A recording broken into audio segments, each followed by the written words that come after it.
My name is Christy Rigg, and I am the mother of a 7-year-old who's been diagnosed with a mental illness.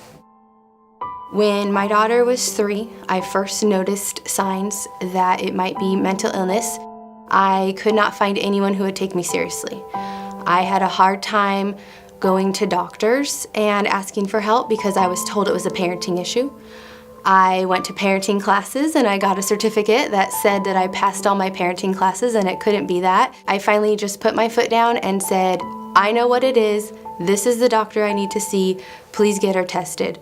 Currently, I'm trying to find how to live with bipolar disorder and stay employed. I felt the most lost immediately after I was diagnosed when I was 25.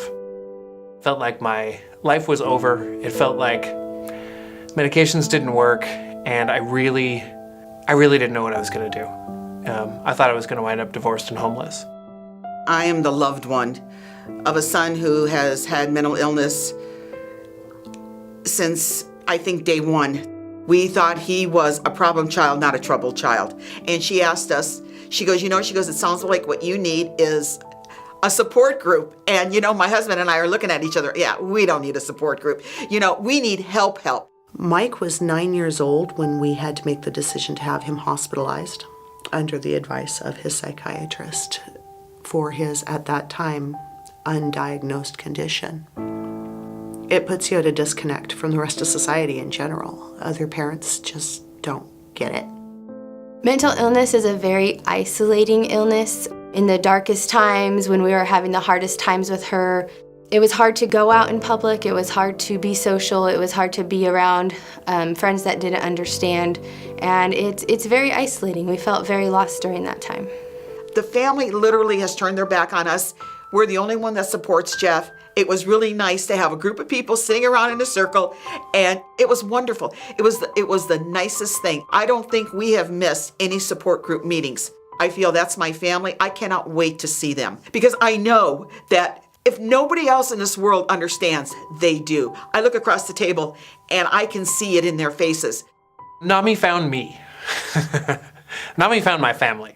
After you get diagnosed with bipolar, they don't send you a manual in the mail for your family about how to deal with you. And NAMI was that manual for my family. I found NAMI one day. I was Googling mental illness, and I noticed this organization called the National Alliance on Mental Illness. Not only did I find the support that I had been looking for elsewhere, I finally found a place where I could kind of just exhale and talk freely. Shortly before we hospitalized my son, a coworker had sent me that article, I Am Adam Lanza's Mother. It was right after the Sandy Hook shootings. And I was reading in the comments, and one of the comments mentioned NAMI. I came to NAMI almost 3 years ago when I was probably as close to the end of my rope as I've ever been with my son. I feel the most lost when he gets in trouble and I go and see him in jail. And he doesn't know why he's there. And it hurts because he doesn't know. He doesn't understand. Why did they put him in jail? Why is he there? There's no way to say, Jeff, you're annoying, and they don't like it. I found a community of people who spoke the same language as me for the first time. People who understood why I don't go out in public with my children. Why my children aren't allowed to play together without looking at me like I'm weird. These people understood where I was coming from. I'd never experienced that before. NAMI has made me feel confident again. NAMI is one of the few places where I go and it's not an act. I really do have talents that I can bring to the organization. I really have something that I can offer. And a lot of times in my daily life, I don't feel that way. I feel a lot of times like I'm a drag on society or on my family or on, just other people. If you're lost and you're dealing with mental illness, find other people who've done this before. There are a lot of shortcuts. And when you're first diagnosed, you feel like everything's a huge issue. I didn't get where I am by myself. I had a couple of guys who had lived with bipolar for a long time and taught me how to live with it. Taught me how to have a sense of humor about it, and taught me not to worry so much about it.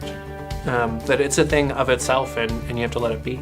I knew nothing about mental illness, and I'll tell you what, those classes opened up my eyes. They showed me all about mental illness that I did not even know existed. We started in September, and my husband goes hunting. So I went to the classes by myself, and they told us about the brain, they told us about the medication, they told us about all this stuff that I didn't even know. Oh my gosh, it was just like all this knowledge. And my husband would call me from Wyoming, and I would tell him, this is what I learned today. I learned all about the brain. He literally took a week off, came back to come to the class, and then went back hunting. Because he said, he goes, you're just so enthusiastic about it. When the 12 weeks was up, I didn't want it to end. I loved it. I wish there would have been more. I remember the first day that I decided to use medication with my daughter. The first person I texted was a friend through NAMI. I don't feel that I could have texted that information to other people without being judged, and so it's great to just be in an organization where everyone completely understands where you're coming from. You can talk about what's going on, whatever god-awful thing has happened this week, and no one is going to judge you. They're going to listen empathetically. I found a second family. NAMI has given me a place where I feel like I can do something. I can contribute. It's, like I said, it's life-changing.